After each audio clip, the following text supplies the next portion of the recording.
Continuación, presentaremos una clase sobre anatomía de la faringe y patologías infecciosas relacionadas. Como autores, la doctora María Lorena Romero, el doctor Pablo Rojas Jara y como tutor el profesor doctor Julio González.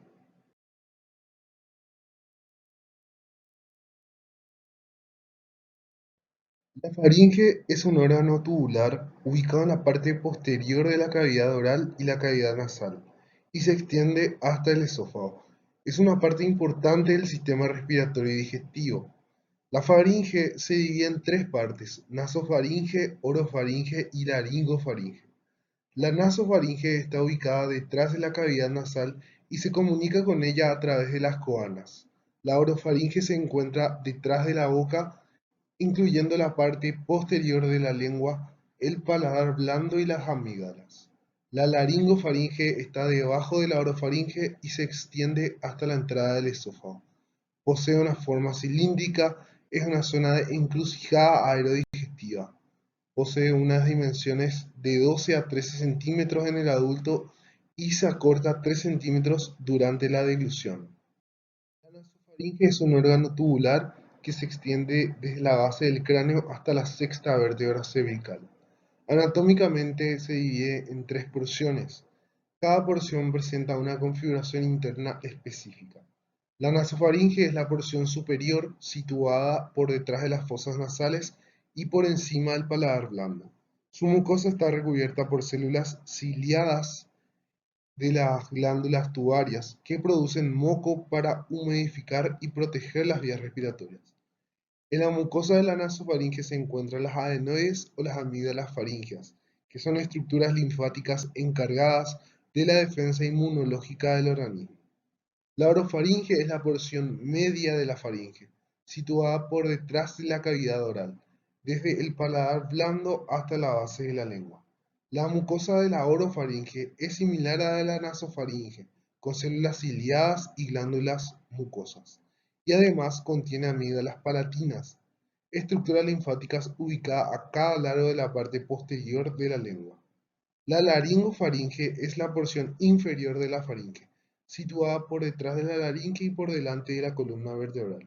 La mucosa de la laringofaringe es más delgada y menos ciliada que los de las anteriores, y presenta músculos constrictores superiores de la faringe.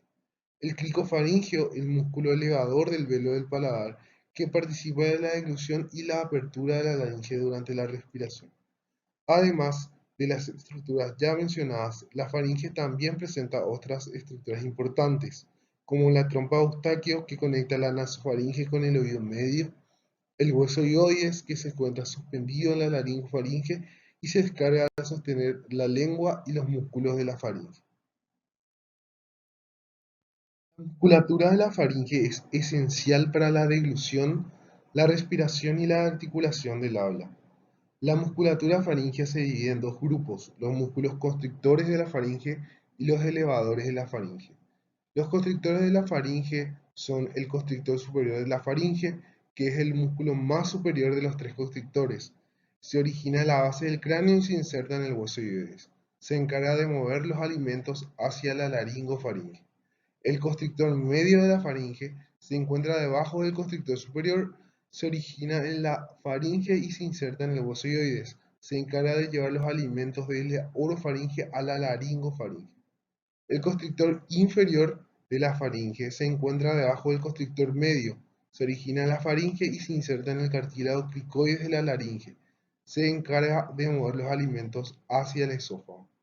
Los músculos elevadores de la faringe se dividen en músculo estilofaringio, que se origina en el hueso temporal y se inserta en el cartílago tiroides. Se encarga de elevar la faringe durante la dilución y el habla.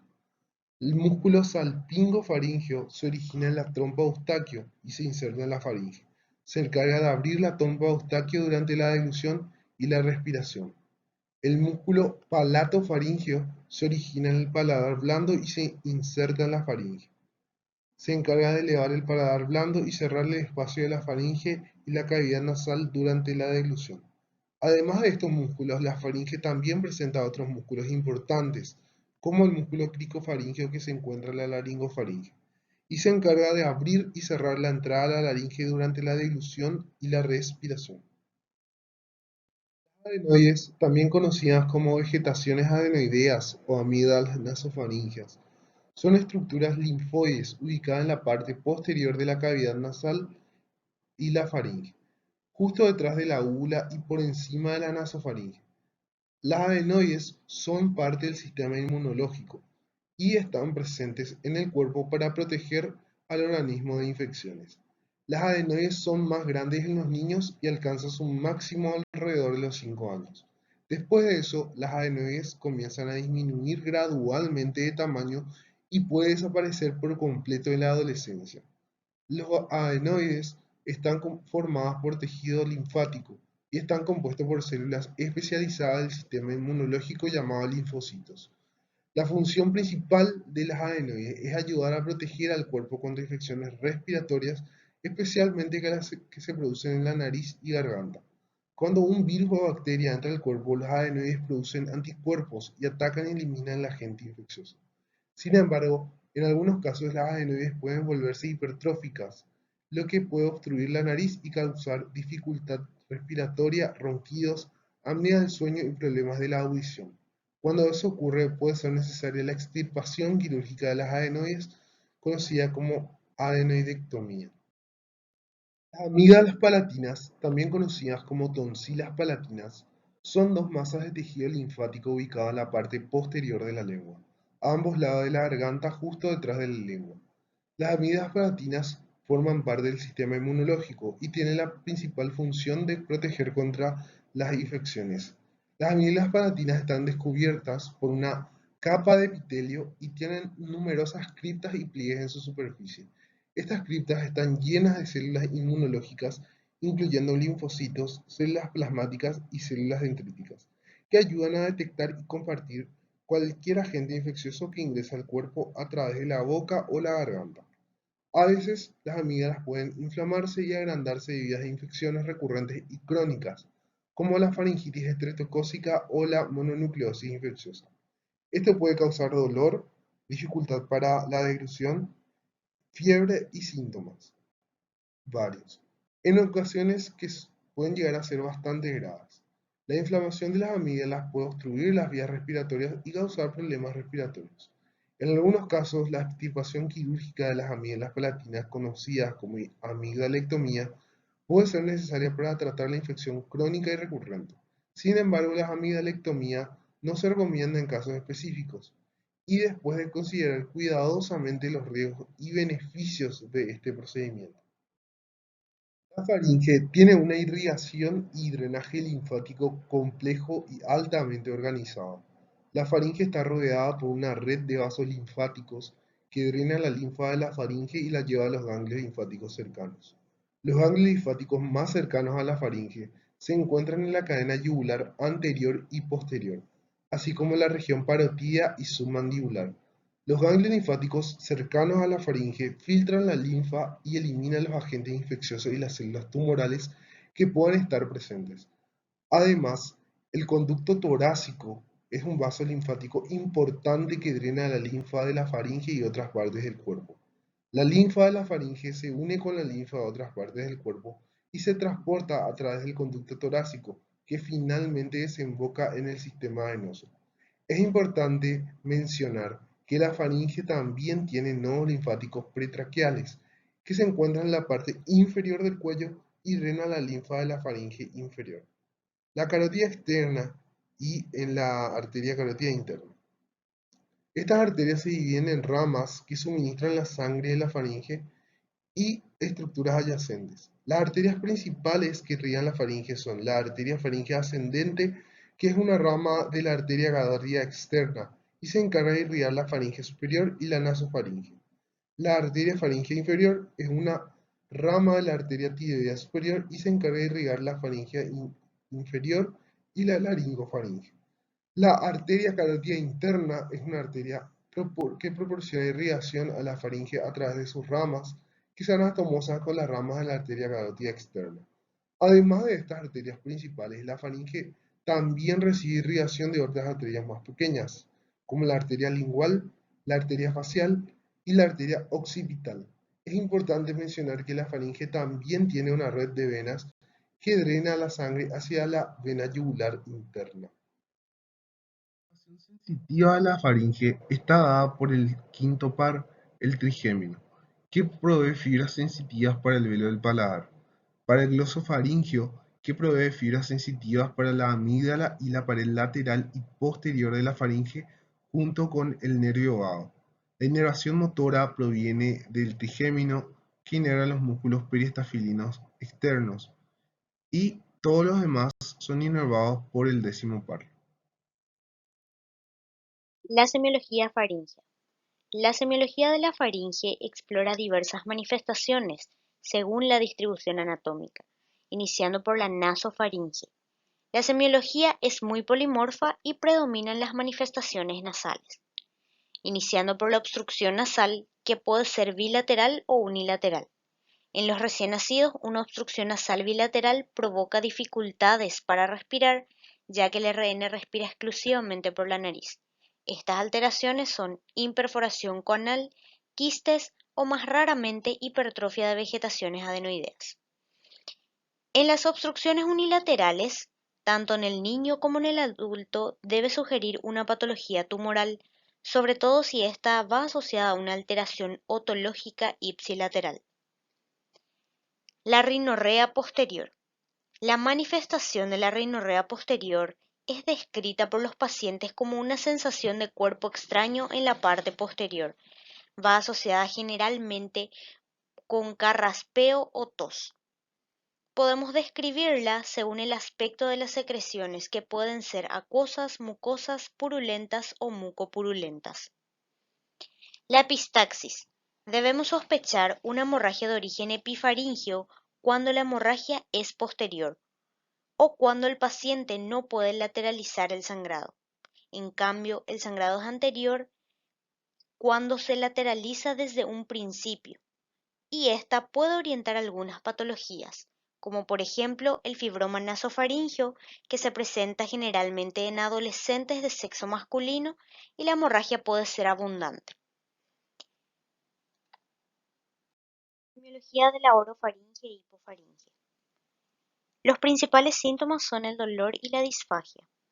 El dolor puede ser de origen faríngeo y esta generalmente es debida a la presencia de cuerpo extraño, patología infecciosa o tumoral. Y puede manifestarse también como otalgia, siendo esta frecuente en la patología amigdalina. Cuando el dolor es de origen extrafaríngeo, la disfunción de la articulación temporomandibular suele ser la causa de los dolores faringios lateralizados. La disfagia es la sensación de molestia, de cuerpo extraño. Si estas sensaciones se acentúan durante la deglución, debe descartarse primeramente una causa orgánica, la tumoral. Cuando la disfagia es indolora, puede deberse a un divertículo faringoesofágico. La exploración de la faringe debe realizarse de manera rutinaria en la consulta por ORL.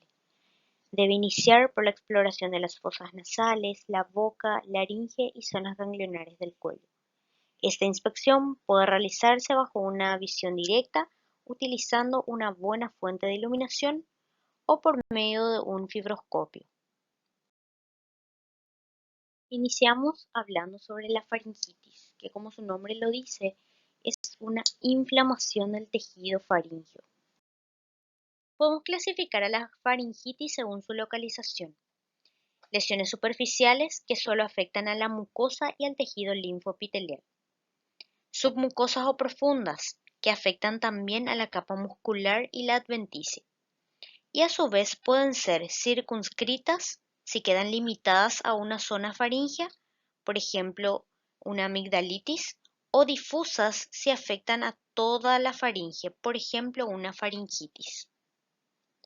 Según su evolución, pueden ser agudas o crónicas, y según la etiología pueden ser infecciosas, estas pueden ser víricas, bacterianas, micóticas.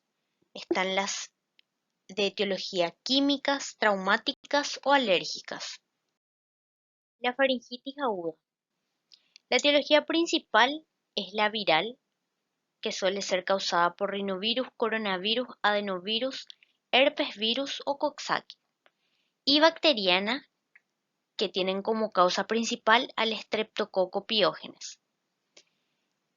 La clínica generalmente es de inicio brusco, que se presenta con sequedad, constricción faríngea, sensación de quemazón, odinofagia, disfagia.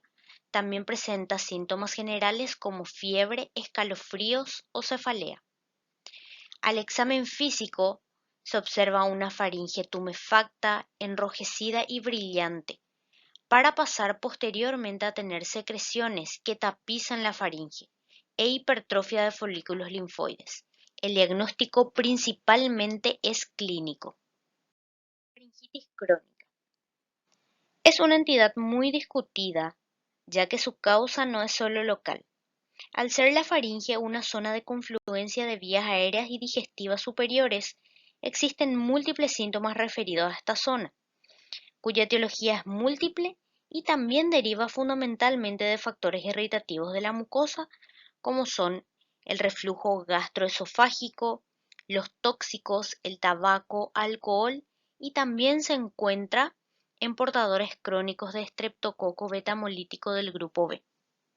Con frecuencia la clínica describe odinofagia matutina, rinorrea pegajosa posterior, carraspeo, sensación de quemadura, picor y de cuerpo extraño en la garganta y repetición de las degluciones.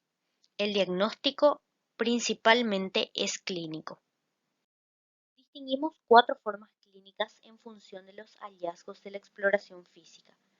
La faringitis congestiva, simple o catarral, se ve una faringe enrojecida y brillante, con un enantema difuso que recubre todo el velo del paladar y la faringe. En la forma purulenta o mucopurulenta se ve la mucosidad que cubre una faringe congestiva por el efecto irritativo de la rinorrea posterior constante, y esto es un signo indirecto de la presencia de una patología nasosinusal. En la forma atrófica aparece una mucosa lisa, seca, sin islotes linfoides. Es una faringe amplia y adelgazada, en la que con frecuencia comprobamos la ausencia de amígdalas. En la forma hipertrófica se observa una mucosa granulosa e hipertrófica, que indica la existencia de folículos lenticulares, rosados o amarillentos, o de un punteado con mínimas burbujas. Se comprueba la presencia por detrás de los pilares posteriores de cordones posteriores o folículos linfoides en pared posterior. El tratamiento se debe plantear más desde el punto de vista etiológico y preventivo que del sintomático. Las terapias realizadas son normas higiénico-dietéticas, que se enfocan en suprimir los factores irritativos externos, como son el tabaco y el alcohol. El tratamiento regional, que se enfoca en el tratamiento del reflujo gastroesofágico, siendo recomendable el uso de inhibidores de la bomba de protones. El tratamiento local, que incluye el tratamiento específico de las posibles enfermedades nasosinusales y el restablecimiento de una correcta ventilación nasal, así como la eliminación de una posible rinorrea posterior. El tratamiento general evalúa los posibles trastornos metabólicos y la eliminación de posibles alérgenos, así como tratamiento antihistamínico en las personas que padecen alergias. Amigdalitis agudas. Es la inflamación aguda de las amígdalas palatinas, cuyo origen habitualmente es infeccioso. Son procesos muy frecuentes, sobre todo en la infancia, teniendo un mayor pico entre los 3 y los 15 años de edad. En los niños es muy común la participación de todo el anillo linfático de Waldeyer. Etiología de la amigdalitis aguda.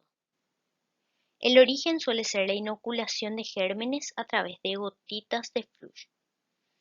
El 30-40% son bacterianos, teniendo como principal causante al estreptococo beta-hemolítico del grupo A, neumococo, estafilococos, Haemophilus influenzae y Corynebacterium. Más del 50% son virales, causados por influenza, parainfluenza, herpes, coxsackie.